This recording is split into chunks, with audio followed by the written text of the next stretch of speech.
All good दोस्तों, welcome to my channel. आज हम जिस टॉपिक पर बात करने वाले हैं वो है ईएसजी इन्वेस्टिंग। आज पैसा सिर्फ पैसा नहीं रहा, ये दुनिया बदलने की ताकत बन चुका है। पर सवाल ये है, क्या आपका पैसा दुनिया को बेहतर बना रहा है या बिगाड़ रहा है? और यहीं से शुरू होता है ईएसजी, एक नई सोच और एक नई इन्वेस्टमेंट की दुनिया। ईएसजी का मतलब है इन्वायरमेंटल सोशल गवर्नेंस। अगर सिंपल भाषा में बात करें तो ये देखता है कि कंपनियां दुनिया के साथ कैसा व्यवहार करती है। तो चलिए अब इसका मतलब समझते हैं। इसका पहला वर्ड है इन्वायरमेंटल, यानी कंपनियां नेचर के साथ कैसा बिहेव करती है। क्या वो पॉल्यूशन फैला रही है या क्लीन एनर्जी यूज कर रही है। आज ग्रीन कंपनीज इन्वेस्टर की पहली पसंद बनती जा रही है। और जो दूसरा वर्ड है वो है सोशल, यानी लोगों के साथ कंपनियों का व्यवहार कैसा है। इसमें मुख्य दो प्रश्न उत्पन्न होते हैं, जो कि पहला है क्या एम्प्लॉयज कंपनी के खुश है, और दूसरा है क्या कस्टमर सेफ है। क्योंकि जो कंपनी लोगों का ध्यान रखती है वही लॉन्ग टर्म में जीतती है। और अब तीसरा और आखिरी वर्ड है गवर्नेंस, यानी रूल्स, ट्रांसपेरेंसी और हॉनेस्टी।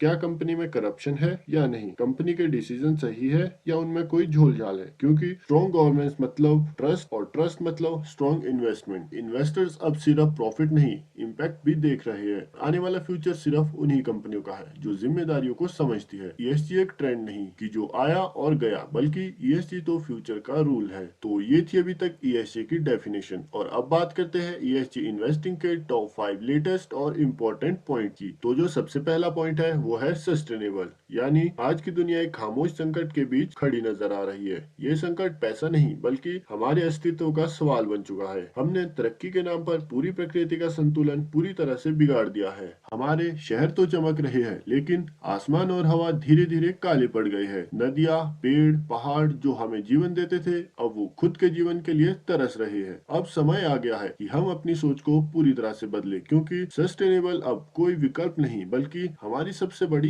प्राथमिकता बन चुकी है। ये सिर्फ पर्यावरण नहीं, हमारे भविष्य की सुरक्षा की गारंटी बन रही है। और छोटे छोटे कदम मिलकर ही एक बड़ा बदलाव ला सकते हैं। ऊर्जा बचाना, पानी बचाना और संसाधनों का सही उपयोग जरूरी हो गया है। हर व्यक्ति की जिम्मेदारी है कि वो इस बदलाव का हिस्सा बने। और यदि अगर हमने आज ध्यान नहीं दिया तो भविष्य अंधेरे में कहीं खो जाएगा। आने वाली पीढ़ियां हमसे सवाल करेगी, लेकिन हमारे पास कोई जवाब नहीं होगा। अभी भी वक्त है, हम अपनी गलतियों को सुधार सकते हैं। एक सही कदम आज उठाकर हम कल को बेहतर बना सकते हैं। क्योंकि अब हमारे सामने सस्टेनेबिलिटी एक नई प्रायोरिटी है। लेकिन अब फैसला हमारा है, हम भविष्य को बचाएंगे या उसे हमेशा के लिए खो देंगे। तो अब चलते हैं दूसरे पॉइंट की तरफ, जो कि है रिस्क मैनेजमेंट। सोचो, अगर आज आपकी इनकम अचानक रुक जाए तो क्या आपके पास सरवाइव करने का कोई सॉलिड प्लान है या नहीं। तो यही सवाल रिस्क मैनेजमेंट का असली मतलब समझाता है, यानी बुरे समय के लिए पहले से तैयारी करना। रिस्क मैनेजमेंट का मतलब डरना नहीं बल्कि समझदारी से फ्यूचर के खतरों को कंट्रोल करना होता है। लाइफ में हर डिसीजन के साथ रिस्क जुड़ा होता है, चाहे वो इन्वेस्टमेंट हो या डेली खर्च। समझदार लोग रिस्क को इग्नोर नहीं करते बल्कि उसे पहचान कर सही स्ट्रेटेजी बनाते हैं। इसका पहला स्टेप है रिस्क आइडेंटिफाई करना, यानी यह समझना कि आपको किस चीज से नुकसान हो सकता है। और दूसरा स्टेप है रिस्क एनालाइज करना, कितना बड़ा नुकसान हो सकता है और उसकी कितनी प्रोबेबिलिटी है। तीसरा स्टेप है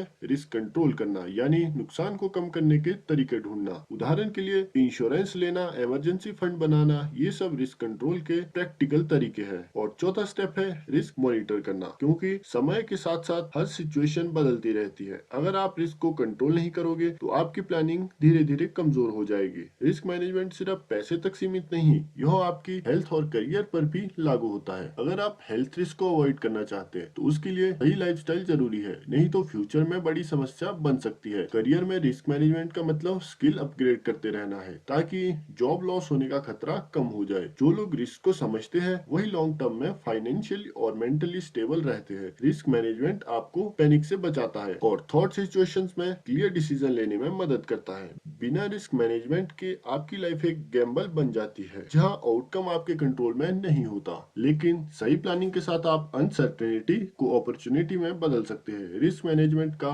सही फायदा तब दिखता है जब बाकी लोग स्ट्रगल कर रहे होते हैं लेकिन आप स्टेबल रहते हैं। यह स्किल आपको एवरेज से अलग बनाती है और आपको स्मार्ट डिसीजन मेकर बनाती है। आज का छोटा सा प्रिपरेशन कल के बड़े नुकसान से बचा सकता है, और यही इसकी पावर है। इसलिए रिस्क से भागो मत, उसे एनालाइज करो और कंट्रोल करना सीखो। यही माइंडसेट आपको फाइनेंशियली और मेंटली स्ट्रांग बनाता है। याद रखो, स्मार्ट लोग रिस्क से डरते नहीं, उसे अपने एडवांटेज में बदलते हैं। तो अब चलते हैं तीसरे पॉइंट की तरफ, जो कि है लॉन्ग टर्म ग्रोथ। सोचो, अगर आज की छोटी सी मेहनत कल आपको बड़ी आजादी दे सकती है, तो क्या आप आप इंतजार करने के लिए तैयार हैं, तो यही है लॉन्ग टर्म ग्रोथ का असली खेल, जहां पेशेंस और कंसिस्टेंसी मिलकर एक्स्ट्रा ऑर्डिनरी रिजल्ट बनाते हैं। लॉन्ग टर्म ग्रोथ का मतलब है आज के छोटे एक्शन को फ्यूचर के बड़े आउटकम से जोड़ना। यह कोई ओवरनाइट सक्सेस नहीं होती, बल्कि डेली हैबिट का कंपाउंड इफेक्ट होता है, जो धीरे धीरे पावर बनाता है। जैसे एक बीज तुरंत पेड़ नहीं बनाता, वैसे ही ग्रोथ भी एक समय और सही डिसीजन मांगती है। सबसे पहला स्टेप है क्लियर गोल सेट करना, क्योंकि बिना डिसीजन के ग्रोथ पॉसिबल नहीं होती। जब गोल क्लियर होता है तो आपका हर एक्शन ऑटोमेटिकली मीनिंगफुल और फोकस्ड बन जाता है। अब दूसरा स्टेप है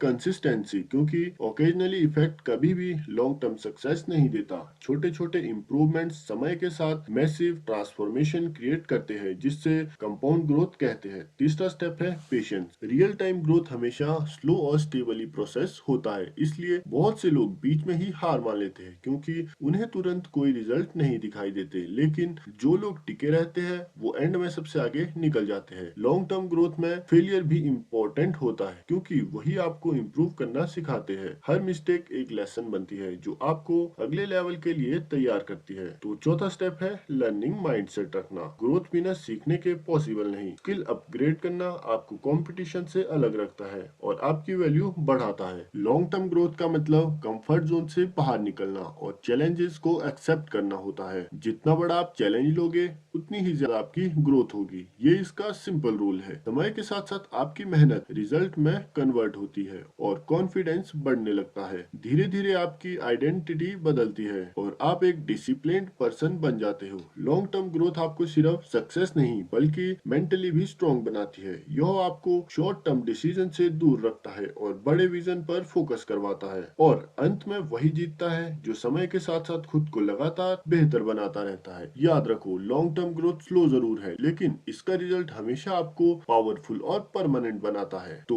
अब चलते हैं फोर्थ पॉइंट की तरफ, जो कि है गवर्नमेंट रूल। किसी भी देश की असली ताकत केवल अर्थव्यवस्था नहीं होती, बल्कि उसके मजबूत नियम और प्रभावी सरकारी समर्थन में छिपी होती है, क्योंकि यही नियम एक ऐसा ढांचा बनाते हैं जो पूरे सिस्टम को स्थिर और संतुलित बनाए रखता है। और जब ढांचा मजबूत होता है, तभी बाजार में भरोसा बढ़ता है और निवेश तेजी से आने लगता है। इसी भरोसे के कारण नए व्यवसाय जन्म लेते हैं और पुराने व्यवसाय तेजी से विस्तार करने लगते। लेकिन अगर नियम कमजोर हो, तो यही बाजार अस्थिर होकर जोखिम और असमानता को केंद्र बनाता है। इसलिए सरकार का काम नियम बनाना नहीं, बल्कि उन्हें सही तरीके से लागू करना भी होता है, क्योंकि जब नियम सही तरीके से लागू होते हैं तो हर व्यक्ति और व्यवसाय को समान अवसर मिलते हैं और यही समान अवसर समाज में संतुलन और स्थिरता को बनाए रखता है। और साथ ही साथ सरकारी योजनाएं और सब्सिडी छोटे व्यवसायों को आगे बढ़ाने में मौका देते हैं, जिससे वे बड़े व्यवसायों के साथ प्रतिस्पर्धा करने में समक्ष हो जाते हैं और अर्थव्यवस्था मजबूत बन जाती है। इसके साथ ही सख्त और न्यायपूर्ण नियम भ्रष्टाचार को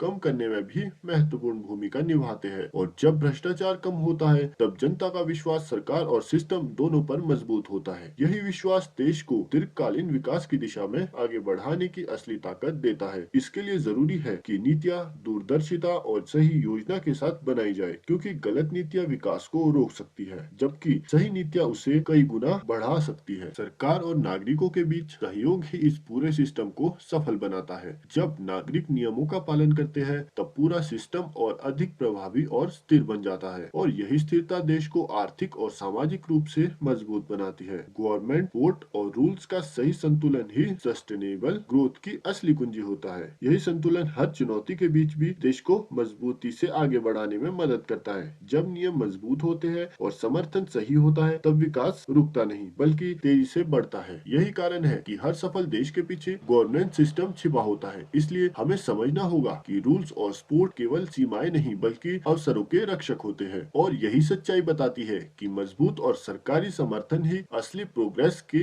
पहचान होते हैं। तो अब चलते हैं सबसे जरूरी और आखिरी पॉइंट की तरफ, जो कि है हाई डिमांड्स एंड इन्वेस्टर्स। क्या आपने कभी सोचा है कि अचानक कुछ चीजों की मांग इतनी तेजी से क्यों बढ़ जाती है? हर निवेशक उसी अवसर के पीछे भागता नजर आता है। अगर कोई चीज बहुत तेजी से बिक रही हो, तो हर कोई उसे खरीदना चाहता है और फिर सारा खेल वहीं से शुरू हो जाता है और इसी को हाई डिमांड कहते हैं। जब किसी प्रोडक्ट या एसेट के बायर्स बढ़ जाते हैं, साथ ही साथ डिमांड बढ़ती है, तो उसकी कीमत भी बढ़ने लगती है, क्योंकि सप्लाई लिमिटेड होती है। यही वो मोमेंट होता है जहाँ स्मार्ट इन्वेस्टर्स अपॉर्चुनिटी पहचानते हैं और एंट्री लेते हैं। इन्वेस्टर वही व्यक्ति होता है जो फ्यूचर ग्रोथ को देखकर आज पैसा लगाता है। उसका गोल शॉर्ट टर्म प्रॉफिट नहीं बल्कि लॉन्ग टर्म वेल्थ क्रिएट करना होता है। जब डिमांड हाई होती है, इन्वेस्टर्स उस ट्रेंड को पकड़कर सही जगह इन्वेस्टमेंट करते हैं, लेकिन सिर्फ डिमांड देखकर ब्लाइंडली इन्वेस्टिंग करना सबसे बड़ी गलती हो सकती है। स्मार्ट इन्वेस्टर्स पहले रिसर्च करता है, साथ ही डेटा एनालाइज करता है और फिर रिस्क समझता है, क्योंकि हर डिमांड स्टेबल नहीं होती। इसलिए डिमांड के पीछे का रीजन समझना जरूरी होता है, तभी सही डिसीजन लिया जा सकता है। इन्वेस्टर्स मार्केट साइकोलॉजी को समझते हैं, लोग क्यों खरीद रहे हैं और कब तक खरीदेंगे।